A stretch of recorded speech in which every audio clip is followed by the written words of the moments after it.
हिंदी में यूपीएससी की तैयारी से संबंधित प्रोग्राम्स को देखने के लिए सब्सक्राइब करें स्टडी IQ IAS हिंदी। नमस्कार दोस्तों, स्टडी IQ IAS हिंदी में आप सभी लोगों का बहुत बहुत स्वागत है। मेरा नाम है मनीष श्रीवास्तव और आज हम जिस विषय पर चर्चा करने वाले हैं वो है यूपीएससी का नेक्स्ट ईयर एग्जाम। अगर हम आज से यूपीएससी के इस एग्जाम को देखें जो नेक्स्ट ईयर 25 मई को होने वाला है, उसमें मात्र आपके पास बचे हुए हैं 296 दिन, यानी 296 डेज बचे हुए हैं।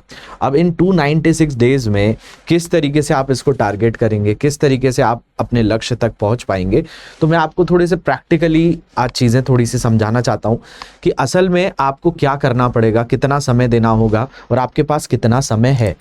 तो चलिए बिना देरी किए इस कैलकुलेशन को थोड़ा सा देखते हैं और फिर साथ साथ सब्जेक्ट को भी हम डिकोड करेंगे कि कौन सा सब्जेक्ट कितना समय ले पाता है। तो देखिए अभी आपके पास ओवरऑल 296 दिन बचे हुए हैं क्योंकि नेक्स्ट ईयर 25 मई को ये पेपर है। आज की तारीख 2 अगस्त है और हम 25 मई 2025 की बात कर रहे हैं। तो आप काउंट कर लीजिए डेज, तो 296 डेज निकलेंगे।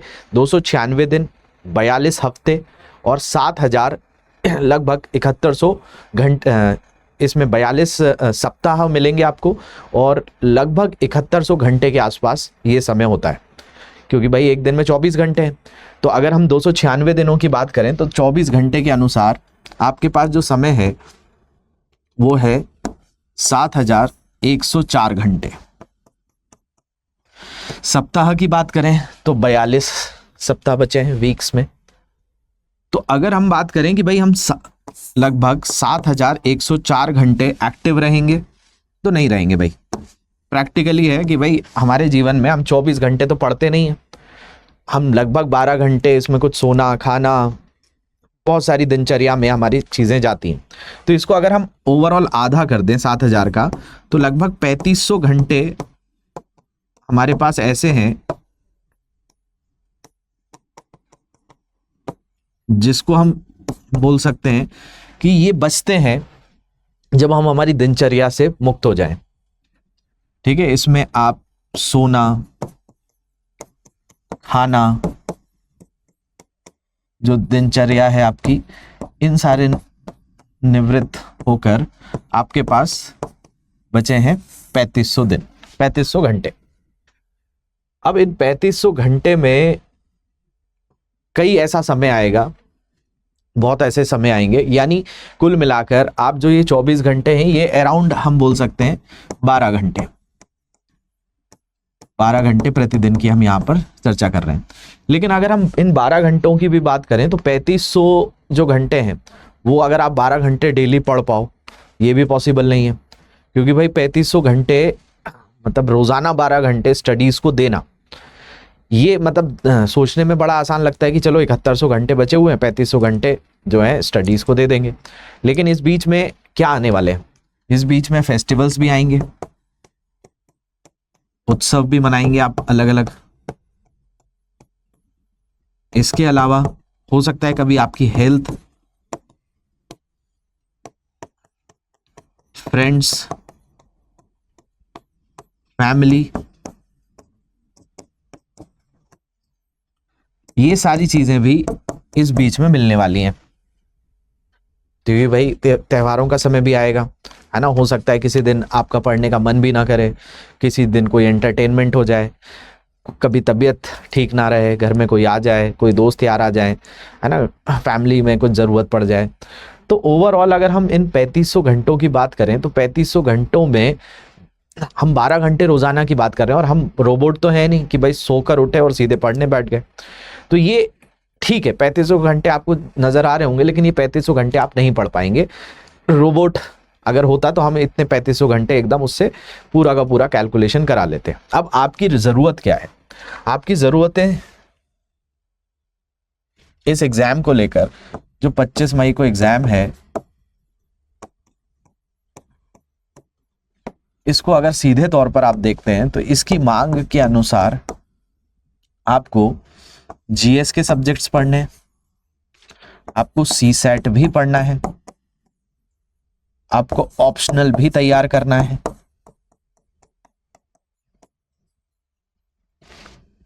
आपको निबंध भी तैयार करना है और जीएस के साथ साथ नीति शास्त्र को भी तैयार करना है।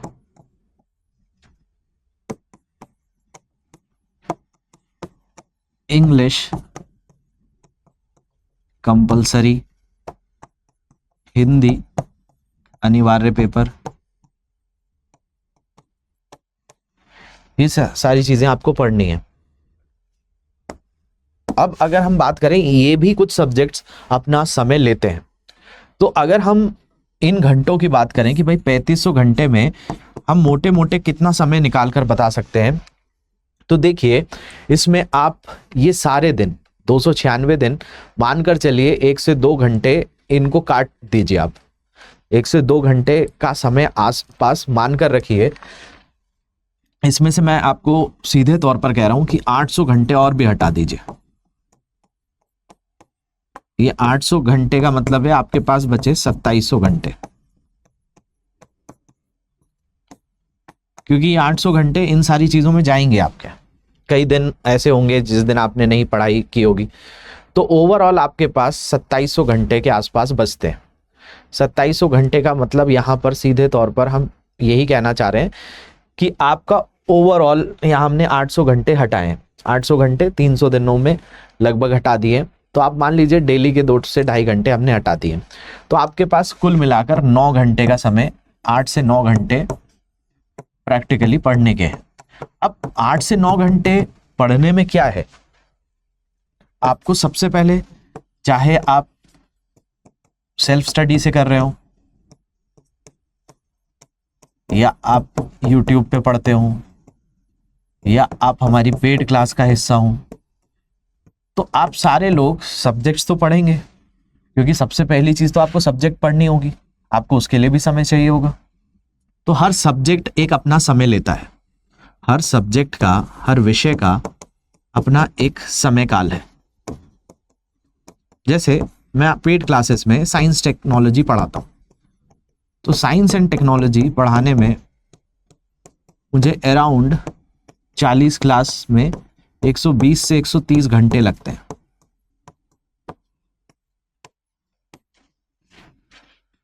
तो जैसे ही एक विषय की बात हुई कि 120-30 घंटे किस विषय में जा रहे हैं, तो एक सब्जेक्ट में जा रहे हैं, तो यहां पर सबसे पहले आप किसी भी तरीके से पढ़ रहे होंगे तो आपको सब्जेक्ट तो तैयार करने होंगे ना, विषय तैयार करने होंगे। और विषय के अंदर सबसे बड़ी चीज है कि इसमें विषय में जीएस भी है, नीति शास्त्र भी है, सीसेट भी है, ऑप्शनल भी है, निबंध भी है, हिंदी अनिवार्य भी है, इंग्लिश भी है, मैपिंग वगैरह भी आपको करनी होगी। तो आपके पास जो ये समय है 2700 घंटे का, इस 2700 घंटे में आपके पास समय कितना बचने वाला है, थोड़ा सा देखिए अगर हम यहां पर बात करें, तो जैसा मैंने आपको बताया कि हर एक विषय का एक समय रहता है, उतना आपको देना ही होगा। तो आपको सब्जेक्ट को भी समय देना है, आपको रिवीजन को भी समय देना है, आपको टेस्ट सीरीज को भी समय देना है, मॉक्स को भी समय देना है, आंसर राइटिंग को भी समय देना है। मतलब मैं आपको डरा नहीं रहा हूं, सबसे पहली चीज है मैं आप लोगों को बस ये बता रहा हूं कि भाई ये सारी चीजें आपको साथ साथ करनी होगी। भाई मॉक भी तो दोगे आप, टेस्ट सीरीज भी तो लगाओगे, प्रीलिम्स की, मेंस की, पहले आंसर्स को भी प्रैक्टिस करोगे, तो हर सब्जेक्ट का अपना समय है। जैसे कि हम बात करें सी सेट जब आप पढ़ने जाओगे तो सी सेट के लिए आपको लगभग 150 से 200 घंटे देने होंगे। हिंदी और इंग्लिश कंपलसरी, ये पेपर भले क्वालिफाइंग है, इसमें 300 में से 75 नंबर लाने होते हैं, लेकिन आप सारे लोग समझिए, आप लोग हिंदी माध्यम के भी हैं और आपको इंग्लिश में एसेस जो है, कॉम्प्रिहेंशन जो है वो समय लेंगे। इसमें 75 नंबर लाने में भी आपको समय तो देना होगा। तो ये दोनों सब्जेक्ट भी 50-50 घंटे आपके लेंगे इनके विषयों को तैयार करने में। हालांकि ये 50 घंटे आपको लग रहे हैं भाई 4-4 घंटे करके आपने 10 दिन भी पढ़ा तो हो जाते हैं, तो 50-50 घंटे आपके हिंदी इंग्लिश कंपलसरी भी लेंगे, लगभग 150 से 200 घंटे आपके इसमें होंगे। और अगर आप ऑप्शनल पढ़ रहे हैं वैकल्पिक विषय को तैयार करना, रिवीजन करना, तो इसमें भी आप 400 से 450 घंटे लगते ही लगते हैं। यानी ऑप्शनल को तैयार करने में भी आप कुल मिलाकर 400 450 घंटे की बात कर सकते हैं। तो यहाँ पर आप देखें, हम मैक्सिमम लेकर चलें क्योंकि हम बहुत सारे बेसिक से पढ़ेंगे, तो 450 घंटे ये मान लें, 200 घंटे ये मान लें, 100 घंटे ये मान लें, तो 750 घंटे तो आपके यही हो गए सब्जेक्ट को तैयार करने में। इसके अलावा आपको निबंध भी करना है। अब भाई निबंध का खुद पेपर, आप निबंध लेखन जब पढ़ोगे तो निबंध के अलग अलग टॉपिक्स को तैयार करना है। 100 घंटे के आसपास आपको निबंध पढ़ने में भी लगेगा। ठीक है, अब निबंध लेखन भी मैं इसी में जोड़कर बता रहा हूं, तो 100 घंटे के आसपास आप यहां मान लीजिए, तो 100 घंटे आपके ये हो गए 850 घंटे। ठीक है, नीति शास्त्र की बात करें, एथिक्स के पेपर की बात करें, तो एथिक्स का पेपर जब पढ़ाया जाता है तो उसको क्लासेस में भी लगभग 30 से 35 क्लासेस लगती हैं। तो आप मान लीजिए 100 से 120 घंटे का सब्जेक्ट आपका एथिक्स का है। आप खुद से पढ़ेंगे तो हो सकता है और ज़्यादा लगे, जब टीचर्स पढ़ाते हैं तो थोड़ा समय बच जाता है। तो ये तो मैंने आपको बस बताया है कि ये तैयार तो करना होगा ना, एथिक्स पढ़ना होगा, सीसेट पढ़ना होगा, हिंदी पढ़ना होगा, इंग्लिश पढ़ना होगा, ऑप्शनल पढ़ना होगा। तो इन्हीं के घंटे मिलाकर आप देखें तो लगभग 1000 घंटे तो यहीं हो जाते हैं। और उसके बाद भाई अभी तो जीएस आया ही नहीं है, जीएस पेपर 1 को ही देख लीजिए। इतिहास खुद में एक बहुत बड़ा सब्जेक्ट है, भूगोल, राज व्यवस्था, अर्थव्यवस्था,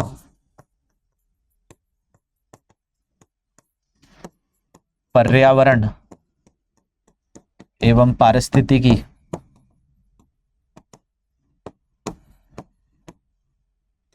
इसके अलावा विज्ञान, प्रौद्योगिकी, इसी में अंतरराष्ट्रीय संबंध भी आपको तैयार करना है।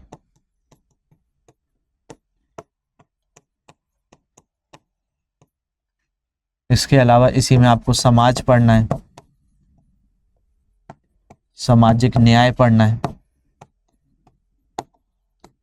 आपदा प्रबंधन पढ़ना है। तो ये सारे विषय जो हैं लगभग आपके 1000 घंटे के आसपास इन सब्जेक्ट्स को भी तैयार करने में लगेंगे।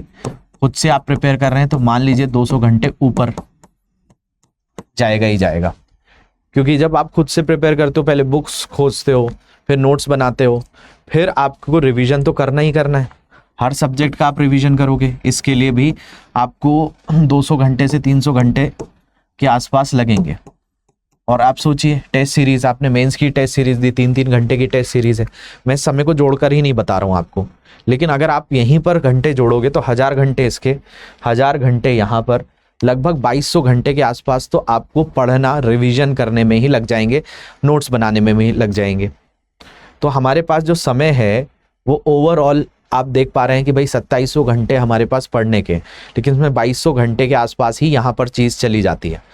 अब बात यही है कि जब आप इस साल का अटेम्प्ट दे रहे हो, तो आपके पास एक सिनेरियो तो ये सामने दिख रहा है, और इसको अगर आपको हासिल करना है तो आपको टाइम वेस्टेज तो आपके पास बिल्कुल पॉसिबल नहीं है। क्योंकि भाई ये जो मैं कंडीशंस आपको बता रहा हूँ, मैं एकदम मैक्सिमाइज करके बता रहा हूँ कि आप का मन कहीं भटकेगा ही नहीं, आप फ़ोन चलाओगे ही नहीं, आप सोशल मीडिया देखोगे ही नहीं, आप दोस्तों से मिलोगे ही नहीं, आप जो है बहुत ही सीमित तरीके से अपना जीवन जी रहे होगे कि सिर्फ आप उठते होगे, खाते होगे और फिर पढ़ने बैठ जाते होगे। पढ़ने पर भी आप नोट्स बनाते होगे और फिर आप क्वेश्चंस करते होगे। तो आंसर राइटिंग को भी समय आपको देना है, मॉक्स भी लगाने हैं, टेस्ट सीरीज़ को भी प्रिपेयर करना है। तो ये जो आपको दिख रहे हैं ना 2700, ये 2000 घंटे ही हैं असल में, क्योंकि 700 घंटे आपके वेस्ट होते ही होते हैं। अगर आपने इसको मैनेज कर लिया तो फिर तो बहुत अच्छी स्थिति है। और जो सेल्फ स्टडी कर रहे हैं उनके लिए तो और ज़्यादा समय लगता है, क्योंकि कई बार अलग अलग सोर्सेज पर जाते हैं। आप यूट्यूब से भी जब पढ़ते हो तो क्लासेस नोट करते हो, उनमें भी समय लगता है। इवन पेड क्लासेस को भी जो डिज़ाइन किया गया है वो इसी तरीके से किया गया है ताकि आपको नोट्स मिल जाएँ, PDF रोज़ाना मिल जाए, आंसर राइटिंग करो तो चेक होकर मिल जाए, उसी में टेस्ट सीरीज़ भी आपको मिल जाए, मेंटोर भी आपको साथ साथ गाइड करते रहे। आप जो नहीं समझ में आ रहा है टीचर से बार बार पूछो, जितने बार पूछना है क्लास में उतने बार माइक ऑन करके पूछ लो, क्वेश्चंस डाल दो, आंसर राइटिंग जो डिस्कशंस होते हैं उसका हिस्सा बन जाओ। तो ये सारी चीज़ें आपके पास हैं। तो आपको जो मेरा आज बताने का पर्पस था कि आपके पास मात्र भाई 296 दिन बचे हुए हैं और इन 296 दिनों में आप कैसे तैयारी करना चाहते हो ये आपके ऊपर निर्भर करता है। अगर आप लोगों को लग रहा है कि भाई आप खुद के स्तर पे कर सकते हो तो बहुत अच्छी बात है। आपको लग रहा है कि किसी सपोर्ट की ज़रूरत है तो सपोर्ट में एक बड़ा ही इंपॉर्टेंट अपडेट है आप लोगों के लिए कि हमारा प्रतिज्ञा बैच हमने वैसे क्लोज कर दिया था, लेकिन अभी ये जो है 2 दिन के लिए इसको ओपन किया गया है। प्रतिज्ञा बैच 2025 में जो स्टूडेंट्स देने वाले हैं उनके लिए है, जो आगे देने वाले हैं उनके लिए लॉन्ग टर्म बैच आ चुका है। इसमें आपको 2.5 साल की वैलिडिटी मिल रही है। इसमें ये कोर्स आप 2.5 साल के लिए देख सकते हैं। खास फीचर ये है कि नेक्स्ट ईयर का प्रीलिम्स और 2026 के प्रीलिम्स देने पर आपको जो ये फीस ली जाएगी 27,999 की, वो रिफंड कर दी जाएगी। 18 बुक्स का सेट आपके घर पे डिलीवर कर दिया जाएगा। पूरे बुक्स जो बनाई गई हैं वो ऐसी बनाई गई हैं कि किसी और सोर्स की ज़रूरत नहीं पड़ेगी। क्लास में जो पीडीएफ्स होती हैं, नोट्स होते हैं, वो आप देख सकते हैं, उनकी फ़ोटो स्टार्ट भी करा सकते हैं।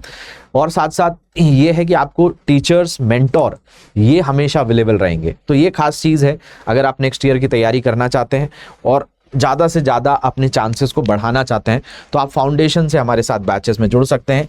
पॉलिटी में अभी अमृतसर इस सब्जेक्ट को कवर करा रहे हैं। फीस इसकी मात्र 27,999 है। मनीष लाइव मेरा कोड है।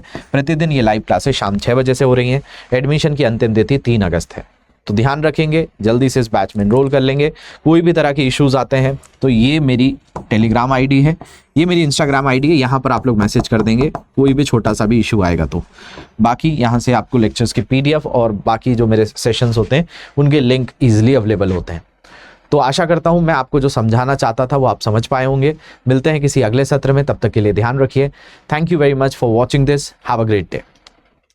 हिंदी में यूपीएससी की तैयारी से संबंधित प्रोग्राम्स को देखने के लिए सब्सक्राइब करें स्टडी IQ IAS हिंदी।